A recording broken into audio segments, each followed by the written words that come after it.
Sometimes the universe doesn't whisper, it roars. And in that roar, we're forced to choose, collapse or confront. The grand double doors burst open with a thunderous slam, silencing the room as if struck by lightning. Heads turned in perfect sync, conversations halting mid-sentence as a figure stepped into the opulent wedding hall. Isabel. She stood still in the doorway, her 8-month pregnant belly stretching the fabric of her sky-blue maternity dress. Wind had tousled her dark hair, strands clinging to tear-streaked cheeks, but her eyes burned with fierce, unshakable purpose. In her trembling hands, she gripped a stack of documents, crumpled at the corners from the pressure of her fists. With each step she took down the marble aisle, the room echoed, amplifying the disbelief and tension around her. Her eyes scanned the stunned guests until they landed on him, Derek, the man at the altar. Her husband, the father of her unborn baby. The confident grin Derek wore vanished in a heartbeat. His soon-to-be wife, Kayla, turned to him in confusion, her hands clutching her veil. "Derek?" she whispered, her voice cracking with fear. "Who is she? But before we dive into this storm, drop a comment below with where you're watching from. Have you ever had to stand up for yourself when no one else would? If you believe in justice and truth, don't forget to like and subscribe." Isabel's life had always been defined by grit and sacrifice. Every morning she rose before the sun, poured herself a strong cup of black coffee, and drove across town to the charming lakeside inn she managed in Savannah, Georgia. It wasn't glamorous, not the kind of job that made headlines, but it was something she owned, something she built with her own 2 hands. The inn was quaint, just 2 stories high, with 14 guest rooms and a tight-knit staff of 12. But to Isabel, it was everything. Her pride, her purpose. She welcomed every guest with warmth and sincerity, remembering names, faces, even the smallest personal preferences. "Morning, Mr. Hanley," she'd say, handing over a fresh towel set. "Hope your meeting goes just the way you want it." Her team admired her, not because she barked orders from behind a desk, but because she rolled up her sleeves and worked right beside them. If phones rang off the hook, she jumped behind the front desk. If the housekeeping staff was down a person, she grabbed gloves and helped clean bathrooms. Isabel believed no task was beneath her if it made someone's day a little better. Even on her most hectic days, she always carved out a few minutes to stand in the cozy lobby and watch the world go by. Rain pattered against the big windows, people rushed under umbrellas, and somehow the quiet chaos outside calmed her. This town, she'd whisper to herself, watching the drizzle, might be soaked half the time, but it's got heart. This town, she'd whisper quietly to herself, might be sticky in the summer and sleepy in the winter, but it was bursting with soul. She loved it all. The uneven brick sidewalks, the creaking trolleys, the humid nights. Savannah wasn't perfect, but to Isabel, it was home. At the end of every long shift, when the last guest had checked in and the inn's old doors were locked for the night, Isabel stayed behind. She'd sit at the front desk, poring over spreadsheets and balancing accounts, determined to make sure everything was flawless. Her coworkers used to tease her about it. "Isabel, girl, you've got to learn to let go," her assistant manager, Tamara, would joke, nudging her playfully on the shoulder. "You're going to burn yourself out before you're 40. Isabel would just wave it off with a tired smile. "If it's not right, I won't sleep anyway," she'd reply with a shrug. That was just who she was. The kind of person who always showed up for others. The kind who gave up weekends and late nights if it meant the inn would shine and her team could thrive. But her world didn't revolve only around work. There was Derek, after all. She could still remember the first time they met. It was at a quiet little jazz bar downtown. She and Tamara had dropped by for a post-shift drink, the kind of thing they rarely did. And then, there he was. Derek had that magnetism, like the kind of man who didn't just enter a room, but owned it. Easygoing, self-assured, with a look in his eyes that made you feel like you were the only one who mattered. He caught her glance before she had time to look away. With a smirk, he strolled right over, his smile lighting up the shadows of the bar. "Mind if I sit?" he asked, motioning to the stool beside her. She flushed slightly, gave a quick nod. "Go ahead." From there, it was like the rest of the world faded. He talked about his grand plans, how he wanted to build a real estate legacy, something that people would remember long after he was gone. He shared his passion for architecture, for designing buildings that reached the sky. And Isabel? She was all in. "You're incredible," he'd told her that first night, eyes locked on hers. "You're not like anyone I've ever known." She had believed him. Why wouldn't she? Derek had a way of making her feel seen. Truly seen, in a way no one had in years. The weeks that followed moved like a whirlwind. Derek would swing by the inn to surprise her with flowers, whisk her off to rooftop bars where the air was thick with warm breeze and promises. One day, he'd whisper, fingers laced with hers as they looked out over the city skyline, "We're going to have it all. You and me." She could still hear him saying it, could still feel the warmth in his voice that night.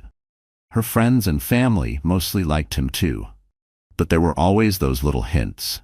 "Derek's charming, sure," her mom had said once, tilting her head thoughtfully, her voice soft but cautious. "But sweetheart, charm doesn't always mean truth." Her best friend Leah didn't bother sugarcoating it. "I don't know, she'd said bluntly, arms crossed as they sat on Isabel's front porch. "He talks big, but have you actually seen him finish anything? All these projects, where are they?" But Isabel had always waved it off. "He just needs time," she'd say, defending him with that familiar conviction in her voice. "It's hard making something out of nothing. He's trying. That's what counts, right?" And she truly believed it. Derek wasn't perfect, but then again, who was? They got married less than a year after they met. The wedding was small, tucked away in a quiet lakeside cottage upstate. Nothing extravagant, simple, but beautiful. Isabel paid for most of it herself, and she didn't mind. Derek had promised her that this was just the beginning, that their dreams, their real life, was still on the horizon. She held on to that. Isabel gave everything she had to make their life together work. She threw herself deeper into her job at the inn, even more committed than before. Saving money became her new mission. Date nights turned into budget reviews. Weekends disappeared into spreadsheets and staff scheduling. When her friends invited her out for dinner or movie nights, she'd politely decline. "I'm trying to save," she'd say with a smile. "Next time, for sure." Most nights, she sat at the old dining table, her laptop casting a soft white glow over her tired face. She'd track every dollar with precision: rent, utilities, groceries. If she passed on a new dress or skipped her morning latte, it meant something. It was another brick laid in the foundation of the future she and Derek were supposed to build. A home, a family, stability. That image pushed her through the long hours. Derek, meanwhile, seemed to live for the now. "I need this," he'd tell her, lifting a tailored navy suit off its hanger. "It's how I'll seal the deal." Isabel would glance at the price tag, her stomach sinking a little. "You really think this will make a difference?" she'd ask, voice soft. "Absolutely," he'd say, that grin flashing again. The same one that had drawn her in all those months ago. "You've got to look the part to play the part, babe." And just like that, she'd let it go. Because Derek was trying too, wasn't he? He was always busy, on calls buried in his laptop, stepping out for one meeting or another. "It's all for us," he'd say, brushing her cheek with his hand. "You're the reason I'm doing this." She wanted to believe him. She needed to. After all, she wasn't just saving for herself anymore. She was saving for them. For their future. For love. And loving someone, she reminded herself, meant trusting them. Even when things weren't perfect. Isabel hadn't felt that kind of happiness in a long time. It had started on just another ordinary morning. The skies over Savannah were overcast, and the warm air hung heavy with the promise of rain. She woke up with a strange feeling, an odd mix of fatigue and queasiness that lingered, even after her usual strong cup of coffee. At first, she chalked it up to burnout. "Too many late nights," she murmured, poking at a piece of cold toast she never touched. But as the morning wore on, a thought crept in, quiet and impossible to shake. Later that day, with her heart pounding against her ribs, Isabel stopped by the pharmacy. She bought a pregnancy test and drove home in silence, her thoughts spinning. She didn't tell Derek. She couldn't explain why, even to herself. Maybe a part of her was afraid it wouldn't be true, or maybe she was afraid of how much she wanted it to be. And when the 2 pink lines appeared, she gasped, hand flying to her mouth, tears instantly flooding her eyes, disbelief, wonder, awe, all crashing over her in a single breath. That evening, when Derek walked through the door, Isabel could barely contain the news. She waited until after dinner. They were curled up on the couch when she handed him a small paper gift bag she'd tucked beneath the coffee table. "What's this?" he asked, arching a brow as he pulled it into his lap. "Just open it," she said, biting her lip, her hands trembling from excitement. Inside were a tiny pair of gray baby shoes and a simple handwritten note. "You're going to be a dad." Derek stared at it in silence, the whole room stilled, like the moment before a firework goes off. And then he looked at her. His face broke into a wide, honest smile. He whispered, setting the bag aside and pulling her into his arms. "We're going to be amazing parents, I promise." He was already talking about their next steps. "We'll find a bigger place," he said, his voice full of the same unstoppable confidence that had drawn her to him from the start. "Private school, college fund, everything. Our kid's going to have it all." And Isabel, she let herself get swept up in the dream. She could almost see it. The nursery, painted in soft pastels, tiny onesies folded into drawers, stuffed animals lined up on shelves like sentries. She pictured their baby's first steps, first laugh, first everything. For the first time in what felt like forever, she believed in their future again. Like the cracks that had once scared her were slowly sealing over. But the thing about cracks, they never really disappear. Not unless you fix them. And not looking doesn't make them go away. About a month later, it happened. They were sitting at the dining table after dinner, dishes still scattered between them. Isabel was absent-mindedly rubbing her small but growing belly when Derek cleared his throat. He looked serious, already showing just a little. Derek cleared his throat, shifting in his seat. Isabel looked up, sensing something was weighing on him. "I've been thinking," he said, leaning forward, resting his elbows on the table. "About the baby, about us." Isabel tilted her head, curiosity flickering in her eyes. "Okay, what about us?" Derek took a deep breath, the kind you take before saying something big. "I've got an opportunity," he began. "A business deal. It's huge. If it works out, we'll be set. No more budgeting, no more scraping by. We'd have everything we ever dreamed of. The big house, a college fund, all of it." Isabel blinked, caught off guard by the sudden intensity in his tone. "What kind of deal?" she asked, a frown starting to form. "It's a real estate investment," he said quickly, his words tumbling out like they'd been rehearsed in the mirror. "There's this development project going up near downtown. I've got it in, but I need capital. It's $60,000, but that's the buy-in for something life-changing." Isabel's stomach turned. $60,000. That was all of it, their entire savings, everything she had squirreled away over the years. She folded her hands slowly on the table. Her voice came out soft. "That's everything we've got, Derek." "I know," he said, reaching across the table and taking her hand in his. "But think about it. This isn't just for me, it's for us. For the baby. Don't you want to give them the life we always talked about? One where they don't have to struggle like we did?" Isabel stared at him, her thoughts swirling. She did want those things. Of course she did. But giving up their savings? That money represented years of hard work, careful planning, sacrifices. It was the foundation of the future she was trying so hard to build. "I don't know," she said hesitantly. "That's a lot of money. What if it doesn't work out?" "It will work out," he said with a firm nod, squeezing her hand tighter. "You trust me, don't you? I've never been more sure about anything. I wouldn't be asking you if I didn't believe in this." And the way he looked at her then, like she was the only thing that mattered, she felt her doubts begin to slip. His voice was steady, his eyes full of conviction. For a moment, she felt guilty for even hesitating. This was their family, their future. Maybe he was right. Maybe this really was the shot they'd been waiting for. Isabel's hand moved over the small bump on her stomach, her fingers brushing lightly against the curve. She began, then stopped. She looked into his eyes. "Okay," she whispered. "I'll do it. But Derek, this has to work." "It will," he said with a wide smile, pulling her into a hug. "You won't regret this, I promise." That night, Isabel sat at the kitchen table, logged into her bank account, and transferred the $60,000 to Derek. As Isabel clicked send, her hands trembled slightly. But she told herself it was just nerves. Everything was going to be fine. Derek wouldn't let her down, would he? It had been a week since the transfer, and even though she repeated it to herself like a mantra, "I trust him, I trust him," a strange uneasiness had begun to settle into her chest.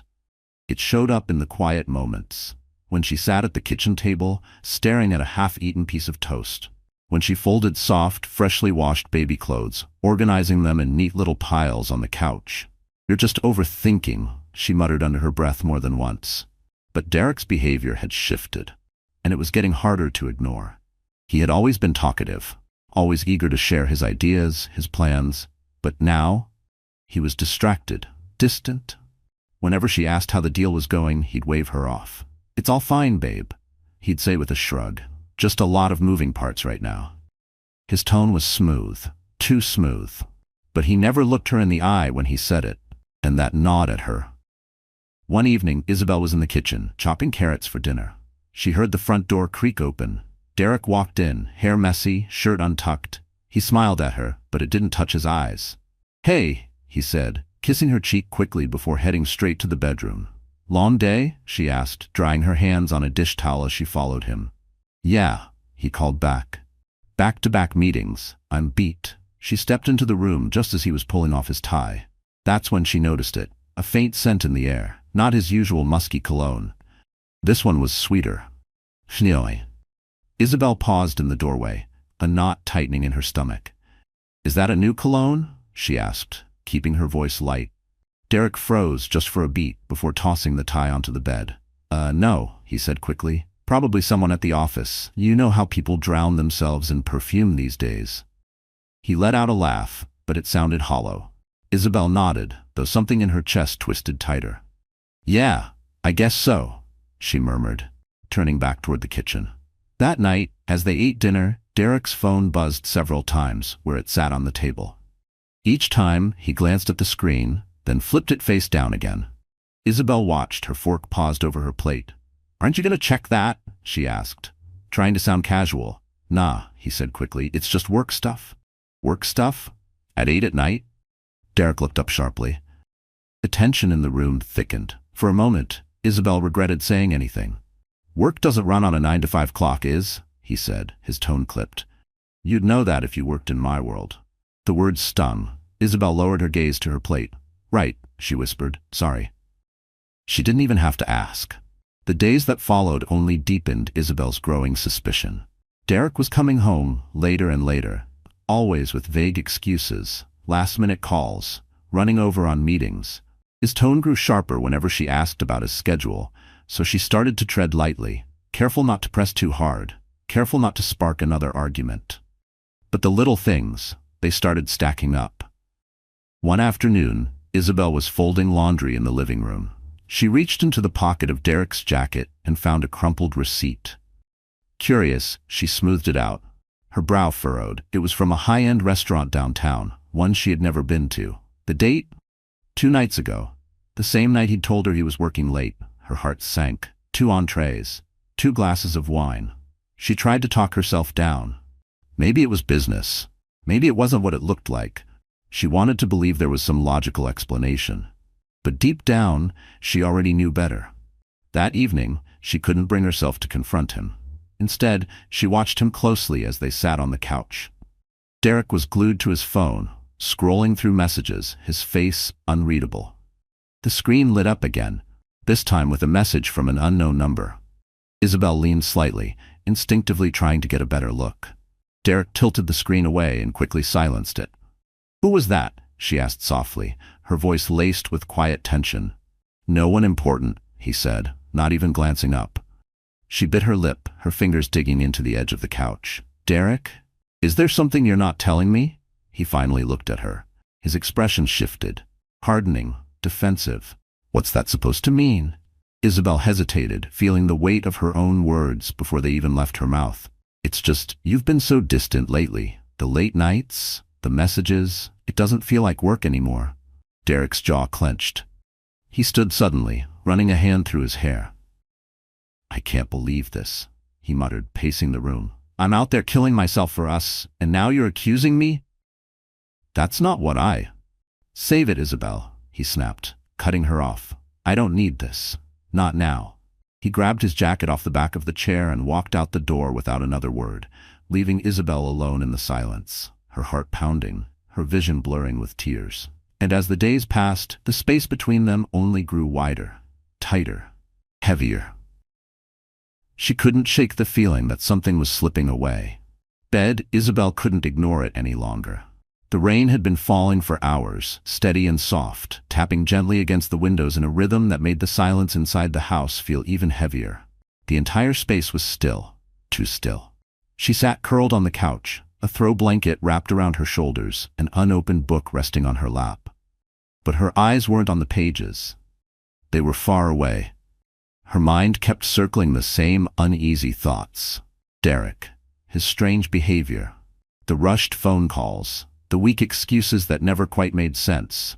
She'd told herself again and again that she was overthinking, that it was just hormones playing tricks on her mind. That pregnancy made everything feel more intense. But no matter how many times she tried to rationalize it, that gnawing feeling in her chest wouldn't let go.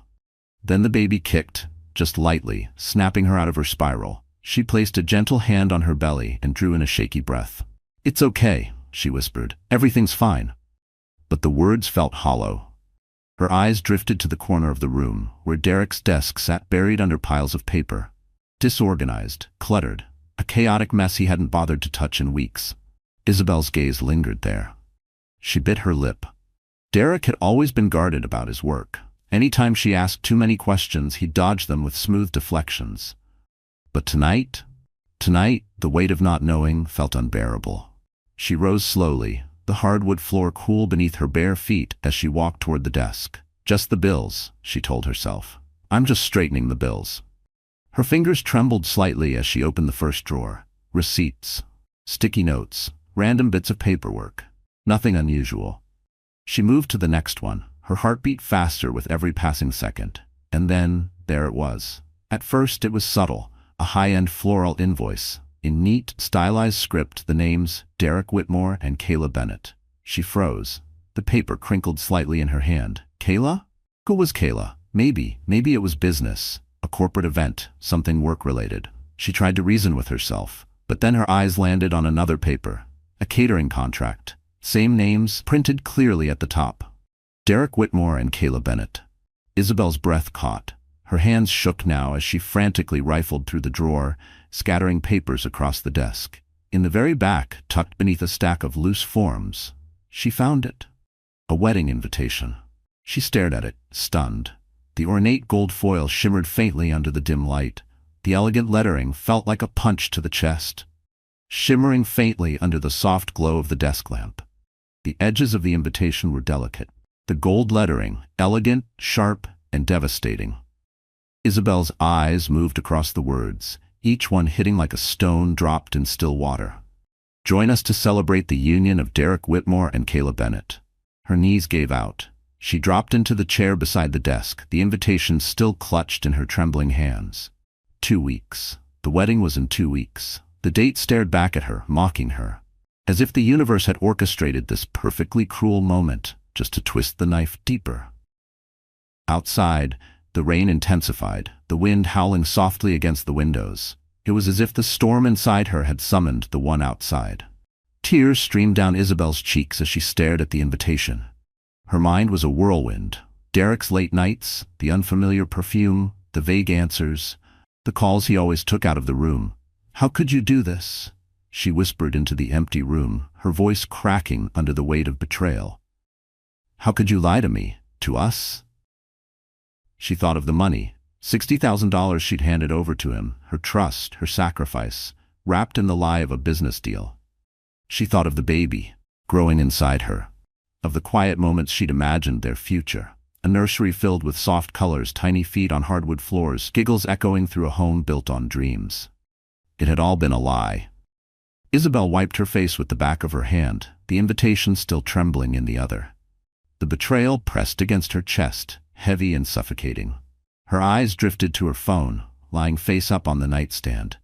The glow of the screen illuminated the edge of the invitation, the gold foil script dancing mockingly in the light. Her hands shook as she picked it up. She didn't want to do it. She didn't want confirmation of what her gut already screamed, but she couldn't pretend anymore.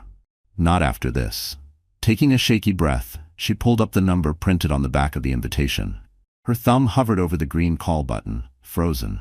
"Please let this be a mistake," she whispered to herself. "Please." She pressed it. The phone rang.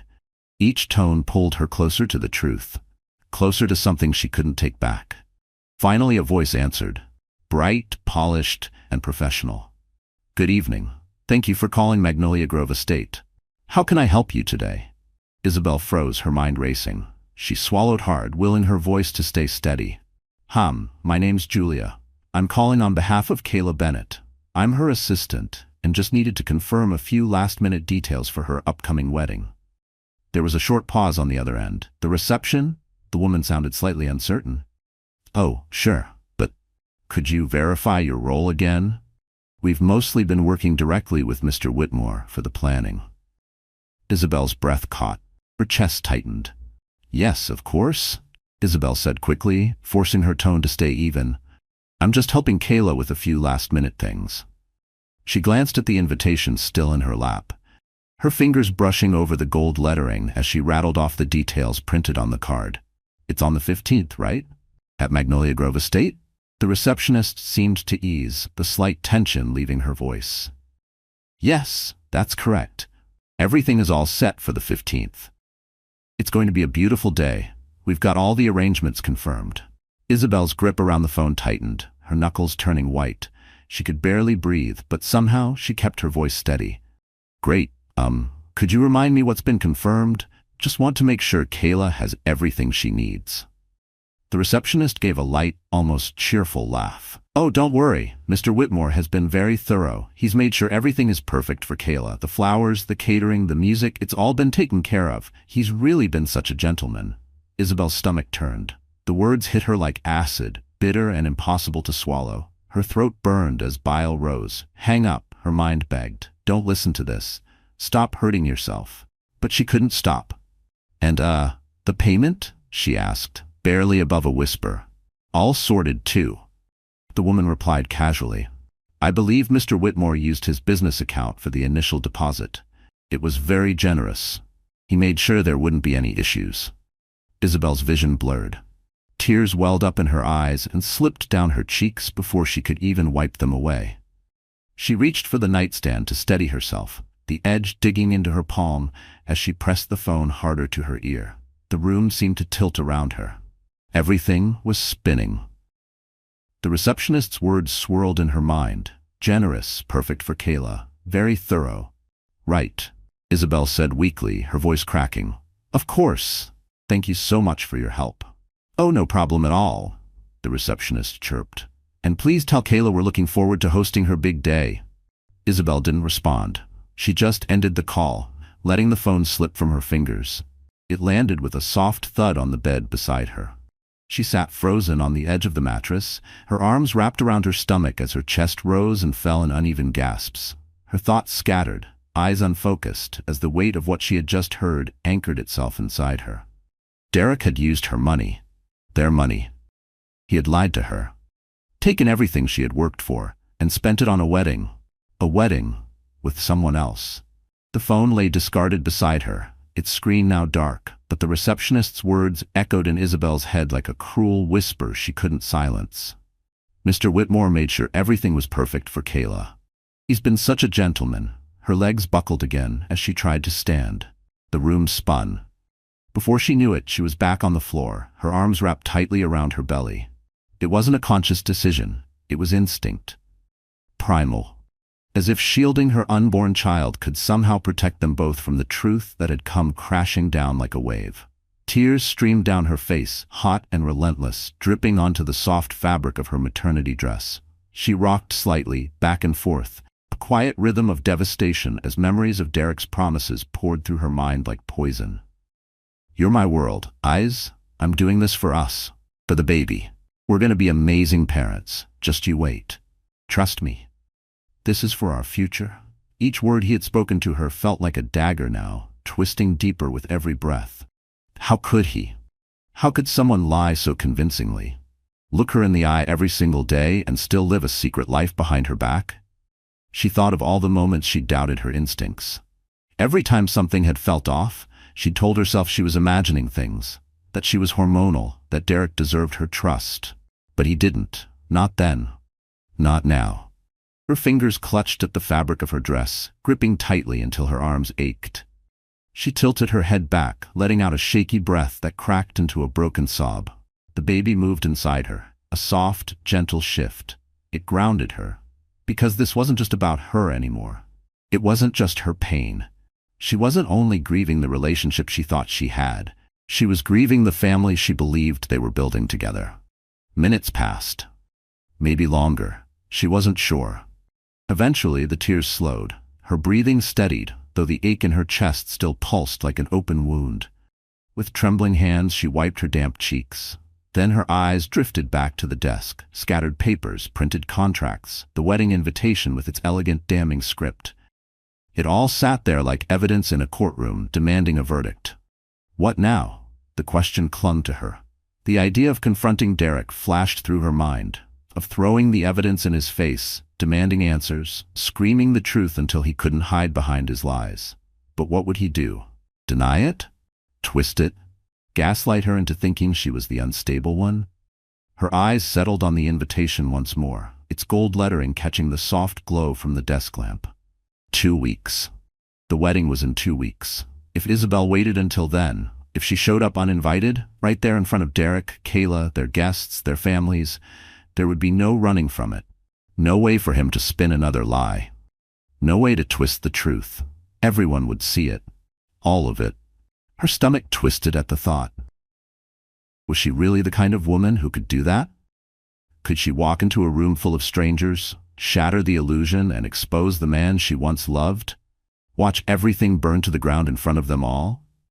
She didn't want to be that person. She had always been the one who held things together. The woman who stayed quiet, who endured the pain so others wouldn't have to. The steady one, the strong one. But this was different. This was too much. Isabel pushed herself up from the floor, her legs trembling beneath her, but her resolve was solidifying. She needed proof. All of it. If she was going to do this, if she was going to walk into that wedding and tell the truth, she had to be ready. She started with their marriage certificate, carefully pulling it from the filing cabinet tucked in the corner of the room. The paper felt heavier than she remembered. Every word printed on it a reminder of the vows Derek had broken. She placed it on the desk next to the invitation. Next, she logged into her bank account. Her hands shook as she navigated through the transaction history. There it was, the $60,000 transfer. It stared back at her like a scar she couldn't cover. She printed it, added it to the growing pile on the desk. Then she hesitated. Her hand hovered over the drawer where she kept her personal keepsakes. Slowly, she pulled it open. Inside, a small stack of ultrasound photos sat on top, neat and untouched. She picked them up gently, staring down at the blurry images of the life growing inside her. A quiet ache tugged at her chest. Then, just beneath the photos, she saw it, a folded piece of paper, yellowed at the edges. She unfolded it slowly. It was a letter. One Derek had written to her years ago when they were still in the early days. When it all felt real, when she believed every word. Her grip tightened around the page as fresh tears welled up again. She let out a bitter laugh, a sound sharp and hollow in the quiet room. How could someone write words like these, and still turn around and destroy everything they claimed to love? Isabel laid the letter on the desk, next to the marriage certificate, the bank statement, the invitation, the receipts. Evidence. Each piece a testament to Derek's betrayal.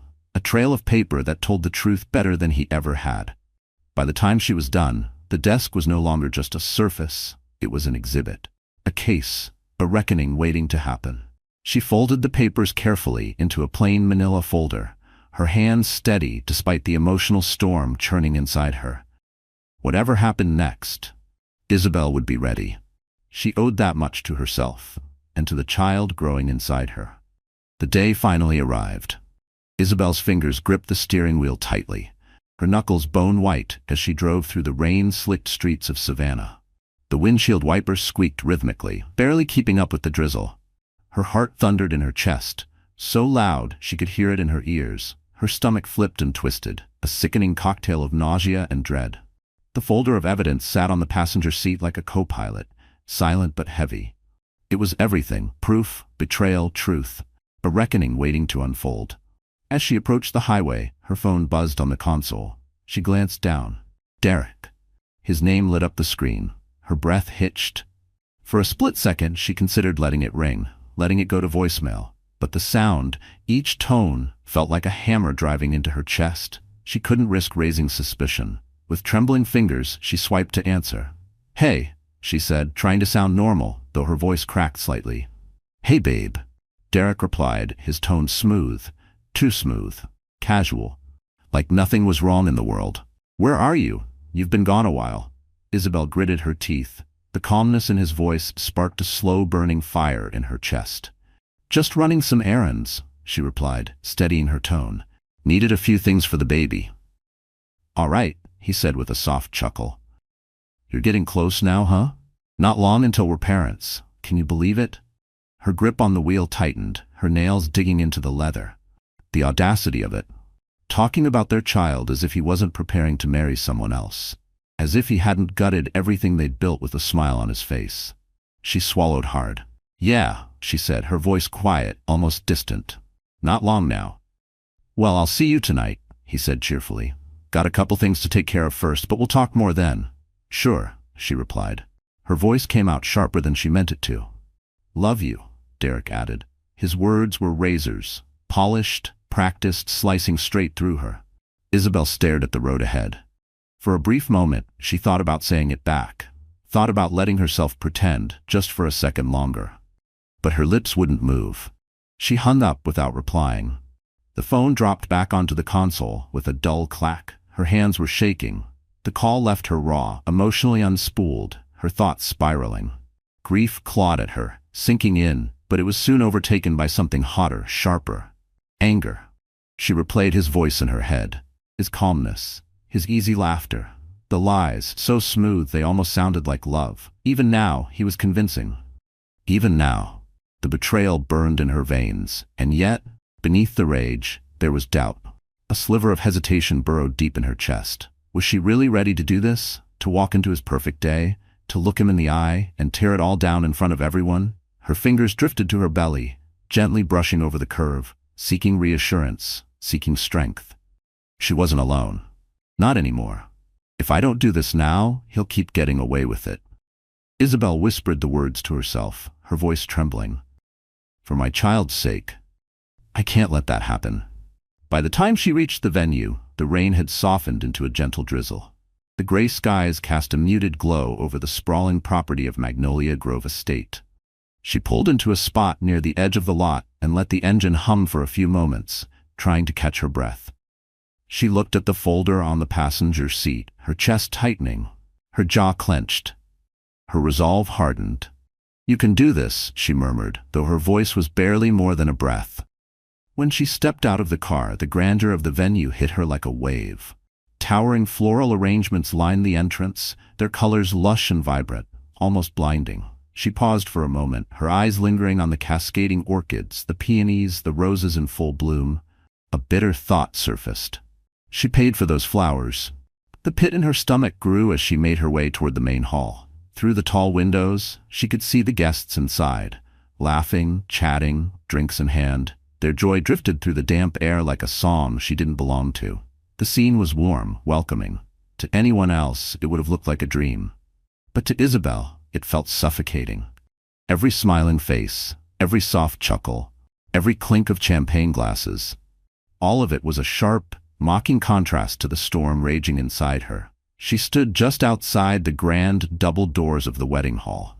Her heart pounded so hard she could feel it in her throat. The scent of roses and expensive perfume hung heavy in the air, curling around her like a noose. Her stomach turned. Inside, the decor was breathtaking. Opulent chandeliers, rows of flawless table settings, and an elaborate white and gold cake standing tall at the center of the room. It hit her like a slap.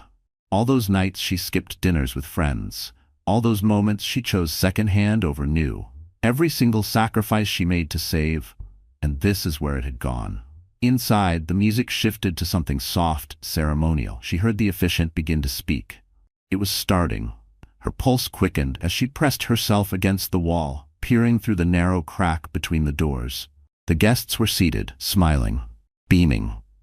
Their attention focused on the altar, and there he was, Derek, standing hand in hand with Kayla. He looked perfect, sharp in a tailored suit, calm, composed, confident. He had no idea.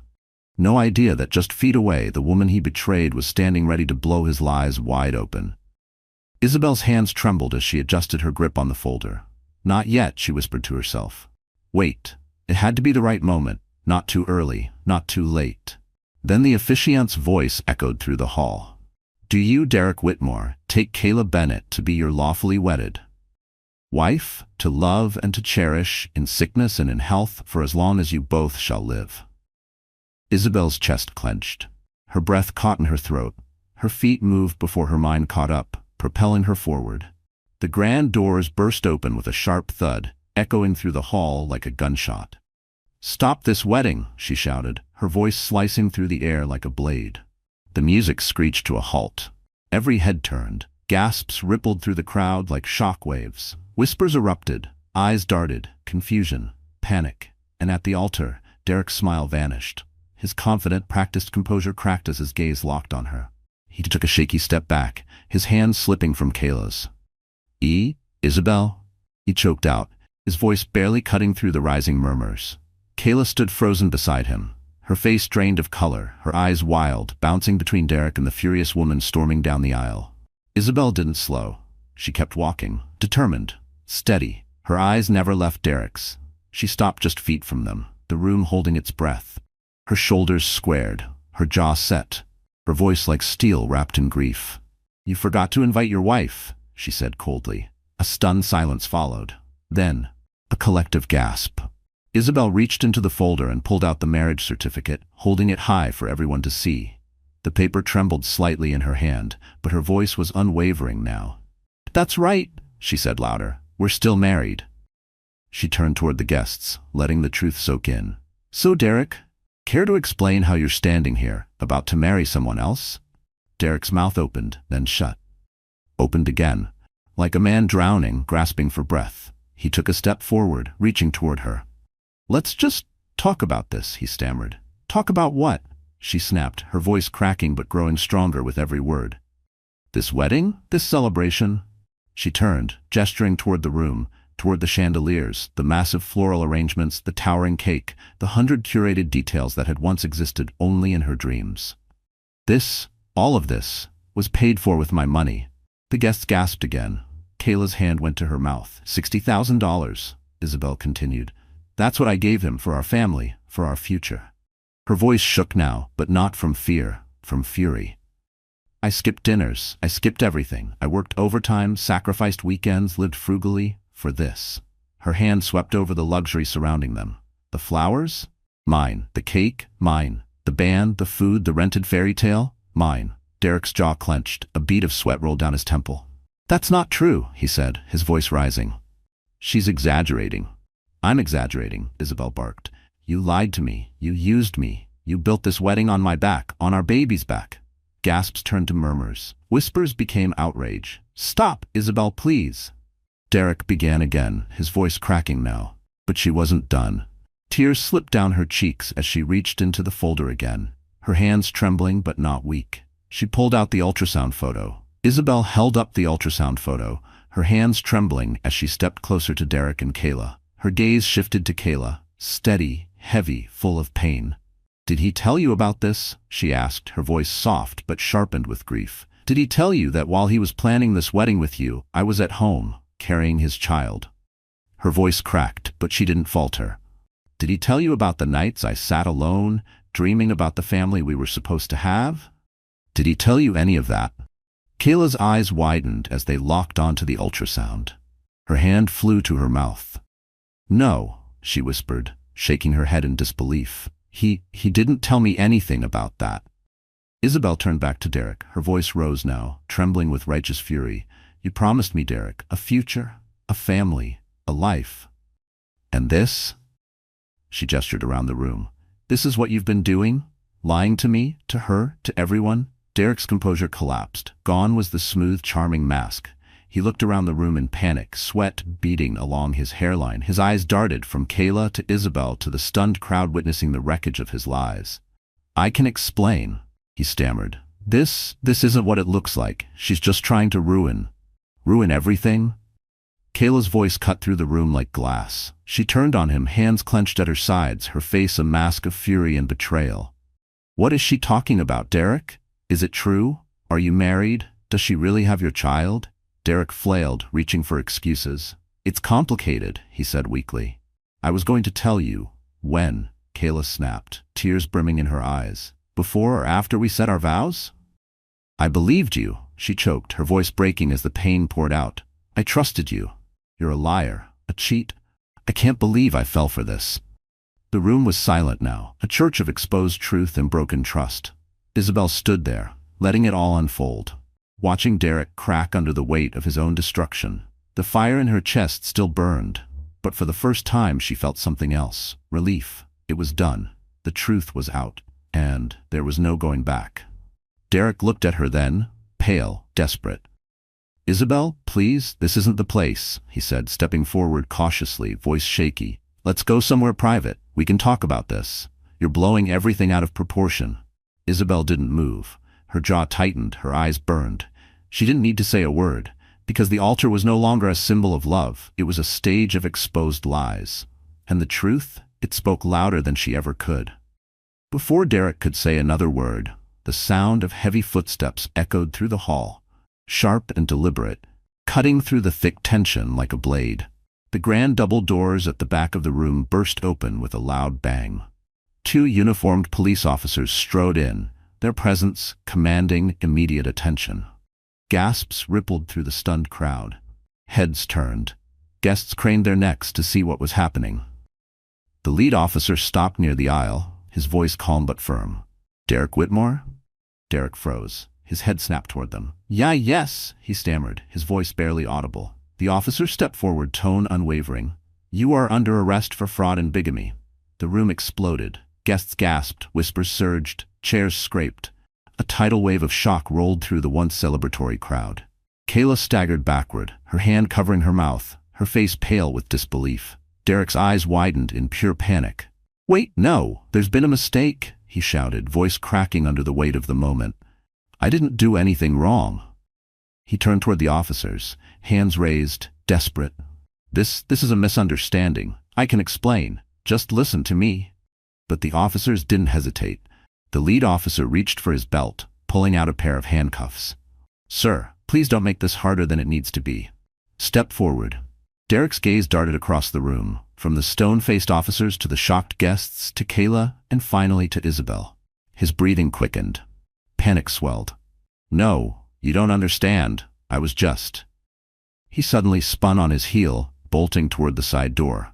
But he didn't make it far. The second officer moved fast, grabbing him by the arm, twisting it behind his back in one swift motion, and slamming him against a nearby column. Let me go, Derek shouted, his voice cracking as he struggled. You don't know what you're doing. I didn't do anything wrong. Handcuffs clicked shut around his wrists. Isabel stood still, watching. The man she once believed in. The man who promised her a future. A family, now restrained, exposed. She felt a strange swirl of emotions, relief, anger, and an aching, hollow sadness. She had loved him once. But that man, the one being dragged away in handcuffs, was no longer real. Kayla stood frozen, mascara-streaked tears sliding down her cheeks as she stared at Derek. The betrayal, the collapse, it was written all over her. Then suddenly, something snapped inside her. You used me, she screamed, her voice shaking with rage. You used me, Kayla spat, her voice shaking with fury. You used all of us. She stepped forward, tears streaming, her hands trembling as she yanked the engagement ring from her finger. You lied to me. To her, to everyone in this room. Derek didn't speak. Couldn't. The officers were already leading him toward the exit, his desperate protests dissolving into background noise. I hope you rot for this, Kayla hissed, her voice cutting through the silence like glass. Then, with one sharp flick of her wrist, she threw the ring.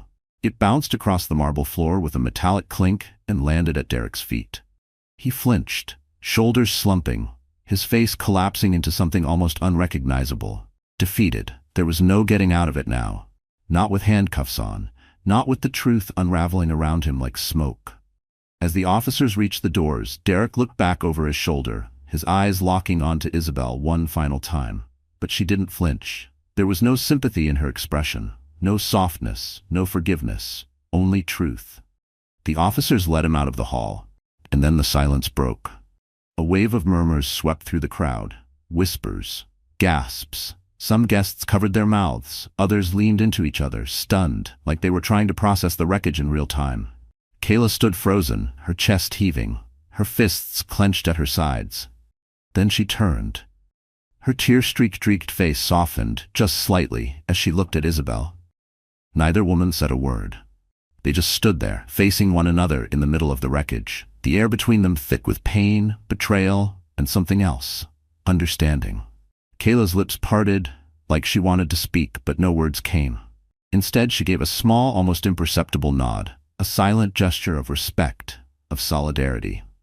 Isabel returned it, her face unreadable, but her eyes steady and full of quiet strength. They had both been deceived, they had both been used, but they had survived. The once perfect wedding venue, so recently filled with music, champagne, and curated joy, now buzzed with shock and disbelief. Guests gathered in huddled clusters. "I can't believe it," one woman whispered, shaking her head. "He seemed so charming," another added, her voice sharp with disbelief. "Charming? Please," a man muttered darkly. "More like a con artist." "Did you hear what she said?" A younger guest leaned in, voice low and incredulous. "He stole 60 grand from her and used it to pay for all this." He gestured around the room. The chandeliers, the flowers, the towering cake that now seemed obscene. Near the front, Kayla's parents stood like statues, their expressions locked in disbelief. Her mother's hand trembled around the pearls at her neck, her voice low and bitter as she turned to her husband. "You said he was perfect for her." Kayla's mother hissed, her voice trembling. "You said he was a good man." Her husband, red-faced and rattled, snapped back. "How was I supposed to know? He fooled all of us." Near the back of the room, Isabel stood quietly, her chest rising and falling as she tried to catch her breath. She watched as the officers led Derek out through the grand doors, the man she once thought she knew, now just a stranger in handcuffs. Her heart ached, not for him, but for everything she had lost. Everything she had believed in. Everything that would never be the same. A man in plain clothes approached her, his presence calm but unmistakable. A detective. He had been standing off to the side, observing everything, silent until now. "Isabel Whitmore?" he asked gently. She nodded, her voice barely holding. "Yes." He glanced toward the doors where Derek had just vanished, then back at her. His voice dropped low, quiet enough that only she could hear. "You did the right thing." Isabel blinked, startled. The detective continued. "This isn't the first time he's done something like this. We've been tracking him for a while. He'll be facing charges from multiple victims." A strange feeling washed over her, a mix of relief and grief, vindication and sadness. She paused, swallowing the lump in her throat. "I just wanted the truth to come out." The detective gave her a kind nod. "Well, it did. And because of you, he won't hurt anyone else." He turned and walked away, disappearing into the buzz of the room. Isabel let out a shaky breath. Her hands moved instinctively to rest on her belly. The baby shifted slightly, as if reminding her, "You're not alone." She looked around the hall. Guests were still murmuring, shaken. Kayla was surrounded by her family, head bowed, tear-streaked and silent. It was all a mess, a once beautiful illusion, now shattered. Outside, the rain had returned. A soft drizzle streaked down the tall windows like the sky itself was mourning. Isabel walked slowly toward the exit. She paused at the threshold. The cool air hit her skin. Raindrops kissed her cheeks, mixing with the tears she hadn't realized were still falling. She closed her eyes, took a deep breath, and felt something she hadn't felt in weeks: hope. It was faint, gentle, but real. With slow, steady steps, Isabel walked to her car. She opened the door, placed one hand on her belly, and whispered, "We're going to be okay." And for the first time, she believed it. Cameras clicked, pens scratched across notepads. The buzz of quiet anticipation filled the courtroom, thick with tension. At the center of it all sat Derek. His suit was flawless, tailored to perfection. Not a wrinkle in sight. He sat tall, back straight, as if he still controlled the room. He leaned in toward his attorney, whispering something with a smug half-smile curling at the corners of his mouth. Every so often, he glanced around casually, like this was just another deal he could charm his way out of. A show, a performance. And he believed he was still the star.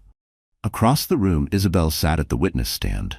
Her hands were clasped tightly in her lap, knuckles pale. The low hum of murmured conversation felt distant, like it belonged to a different world. She focused on the papers in front of her, on her breath, on her heartbeat, pounding in her ears. Then her name was called. She stood slowly. She could feel every eye in the courtroom lock onto her. The press, the jury, the judge, the man who betrayed her, all of them. Her knees trembled slightly, but she squared her shoulders, lifted her chin, and took her place. The prosecutor approached, calm, poised, steady. "Mrs. Whitmore," he began, "could you please state your name for the record?" "Isabel Whitmore," she said softly. Her voice trembled. She paused, cleared her throat. "Isabel Whitmore," she repeated, stronger this time. The prosecutor gave her a small, encouraging nod. "Thank you. Now, Mrs. Whitmore, can you describe your relationship with the defendant, Derek Whitmore?" Her eyes flicked toward Derek, who now leaned back in his chair, arms folded as if none of this mattered, as if she was just another obstacle to maneuver around. Her stomach turned. But she turned away from him, back to the prosecutor. "He's my husband," she said, her voice steady now. Or, at least, he was. A ripple moved through the courtroom, soft whispers, raised brows. The prosecutor stepped closer. "And can you tell us about the events that led to this case?" Isabel drew in a breath. "Derek convinced me to give him $60,000, she began, voice unwavering. "He told me it was for a business deal, that it would secure our future, mine, his, and our babies." Her voice cracked slightly on the last word. In the gallery, a few faces softened. Still, she pressed on. "I trusted him. I believed every word. I transferred the money willingly because I thought we were building a life together." She paused. The memory returned, the moment she found the invitation. That gold-embossed lie. "But then," she continued, "I found out it wasn't for a business deal." Her throat tightened, but she didn't stop. "He was using the money to pay for a wedding, his wedding, to someone else." Another wave of gasps moved through the gallery. The prosecutor nodded, stepping back with quiet approval. "No further questions, Your Honor."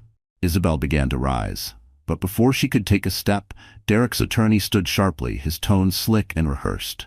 "Mrs. Whitmore," he said, a faint smirk on his lips, "if I may." Isabel sat back down, her chest tightening as she braced herself for what was coming. "Mrs. Whitmore," Derek's attorney began, pacing slowly in front of her like a predator sizing up its prey, "you've just described in great detail how you willingly gave my client $60,000. Is that correct?" "Yes," Isabel said. Her voice was steady, measured. "So just to clarify for the court," the lawyer continued, his tone oily, deliberate, "this money wasn't stolen. It wasn't taken by force. It was a gift. You transferred it into his account voluntarily. Isn't that right?"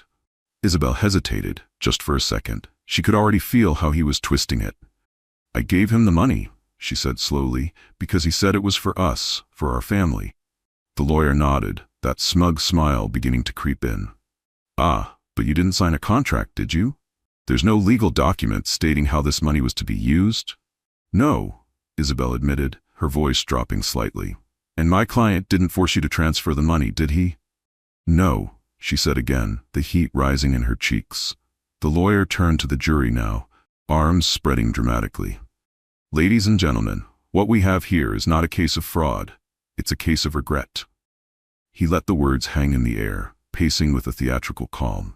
"Mrs. Whitmore willingly gave this money to my client, and now, because their relationship didn't work out, she's trying to paint him as a criminal."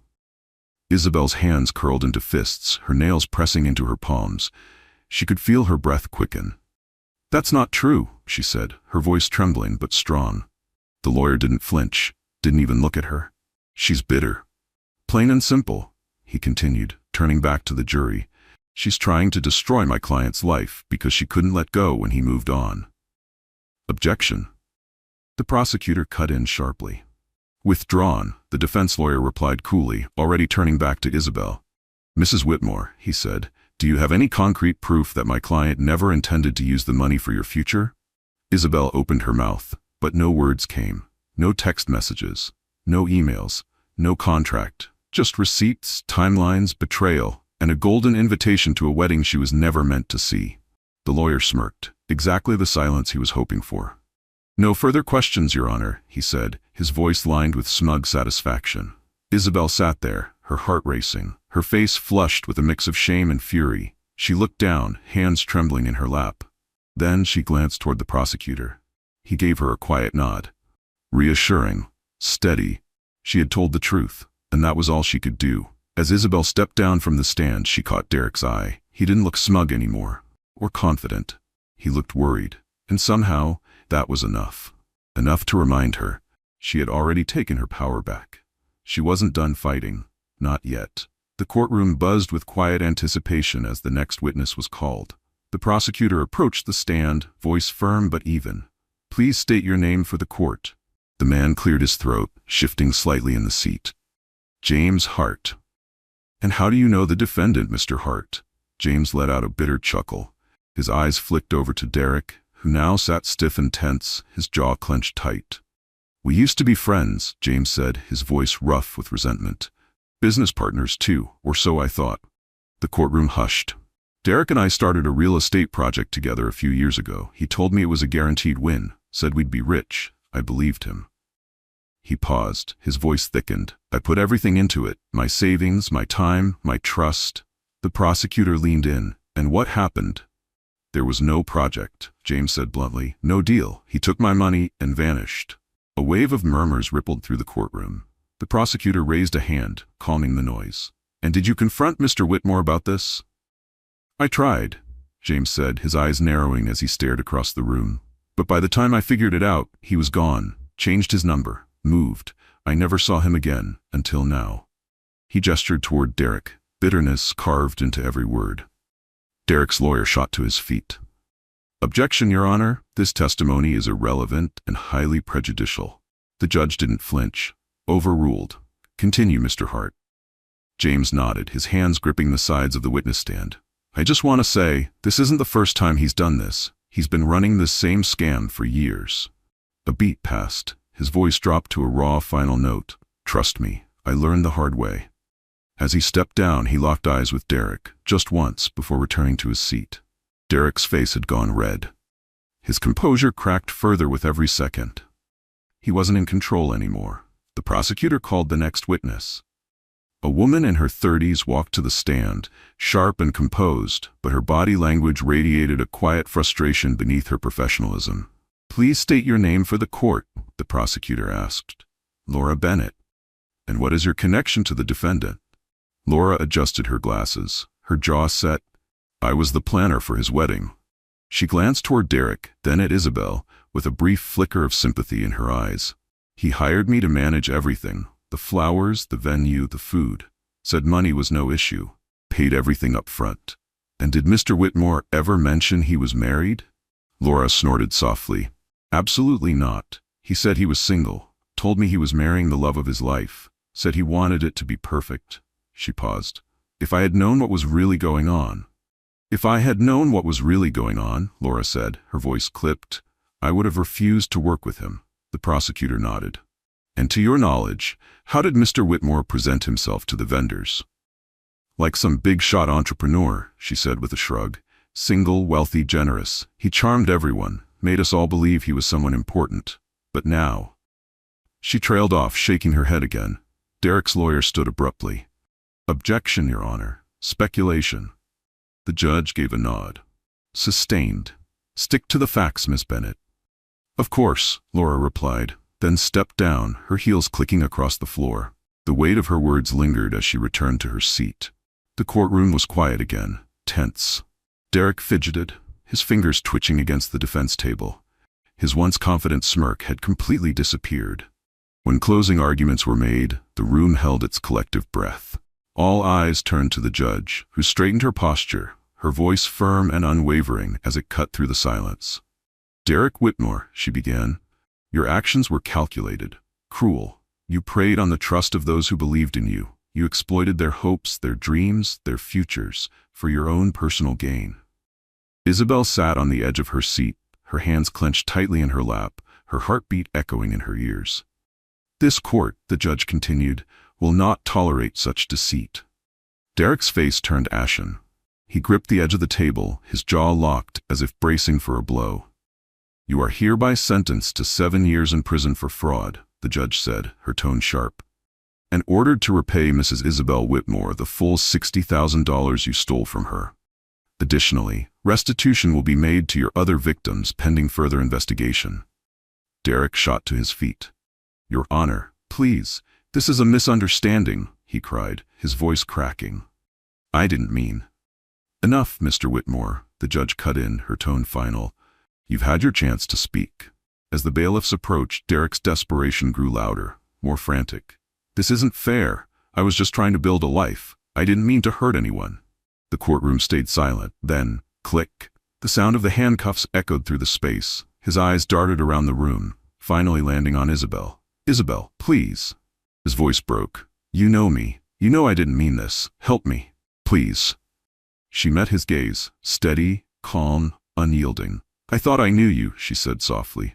But I was wrong. His shoulders sagged. The last of his bravado shattered. The bailiffs turned him toward the back doors, and with one final push they led him out of the courtroom. As the door slammed shut behind him, the room exhaled, a collective breath of release. It was over. The tension finally broke as Isabel stepped out of the courthouse. The sunlight streaming through the tall glass doors felt warm against her skin, a sharp contrast to the storm she had just walked through. We're going to be okay now, she whispered. Her voice, though quiet, carried the kind of strength that could move mountains. I promise. She stepped forward into the light, ready to begin again, ready to rebuild. The golden afternoon sun spilled gently through the windows of Isabel's small, cozy home, casting a soft glow over the living room. The space was quiet, peaceful, a sanctuary. She sat on the worn couch, her arms wrapped around her newborn daughter, holding her close. The baby let out a tiny yawn and snuggled deeper against her mother's chest. The scent of lavender lingered in the air, and a soft melody played from a speaker tucked on a nearby shelf. It wasn't the life Isabel had imagined a year ago, but it was hers, and it was enough. She glanced around the room, the second-hand furniture she had chosen with care, the colorful baby toys scattered across the floor, the framed ultrasound on the mantel. Everything in this space had been built with her own two hands. And for the first time, she felt proud. Isabel thought back on the long road that had brought her here. The betrayal, the courtroom, the fear that she wasn't enough. The nights she cried herself to sleep, the mornings she had to force herself to get up and keep going. But here she was, still standing, still fighting, and holding the most precious part of her future in her arms. It wasn't easy, she said softly, looking down at her sleeping daughter's face, but we're stronger now. She brushed a kiss across her baby's forehead. And I'll teach you never to settle for less than you deserve. No one will ever take advantage of us again. Her voice didn't waver. It was filled with determination and love. Meanwhile, far from the warmth and light, Derek sat alone in a stark gray prison cell. The fluorescent lights above buzzed faintly, casting a sterile glow over the cold concrete. He leaned against the metal bed frame, his head bowed, his body weighed down by the silence. The tailored suit was long gone, replaced by the orange jumpsuit of a man who had lost everything. The smirk that once clung to his face had vanished. All that remained was a hollow shell and the echo of his own choices. He thought about the money, the admiration, the lifestyle, the lies. And then, he thought about Isabel. He thought about the way she had stood tall in court, unafraid, unshakable. The image gnawed at him. For the first time in a long time, regret twisted in his chest. Not anger, not pride, but something colder, emptier. How had it come to this? He buried his face in his hands. The walls around him didn't move, but they felt like they were closing in just the same. His world, once full of sparkle and illusion, was now reduced to a stark gray box and the wreckage of the lies he'd built it on. And in a quiet house filled with love and lavender, Isabel whispered to her daughter once more, "We're going to be just fine." And this time, she didn't just believe it. She knew it. Dear friend, life has a way of breaking us, and then slowly, quietly offering us the tools to rebuild. Like Isabel, we all face moments where everything we believed in collapses, where betrayal darkens the light we once trusted. But as the Stoics remind us, the obstacle is the way. What hurts can also shape us. What ends can also begin something new. Isabel didn't wait for life to get easier. She chose to grow stronger. She didn't crumble under the weight of her pain. She rose, holding her child and her dignity like armor. The peace she now holds wasn't handed to her. She earned it. And so can you. You are not what happens to you. You are what you choose to become after. If this story moved you even just a little, please take a moment to like, share, and subscribe to the channel. Your support helps us keep telling stories that speak to the heart.